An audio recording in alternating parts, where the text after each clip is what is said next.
কেউ যদি মনে করে পার্শ্ববর্তী দেশ থেকে এই দেশ দখল করবে, এগুলো ভাবনার মধ্যেই থাকবে।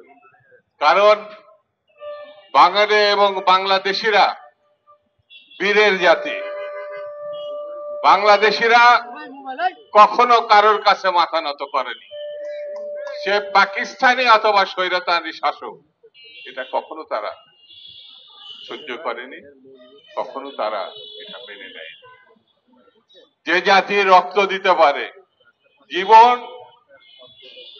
বিপন্ন করে উৎসর্গ করতে পারে, যে জাতির শিশু কিশোর তরুণরা বিদ্রোহী হয়, সেই জাতিকে কেউ কখনো পদোন্নত করতে পারে, এটা ভাবা কোনো কারণ নেই, চিন্তার কোনো কারণ নেই। এই দেশেও সেটা হয়।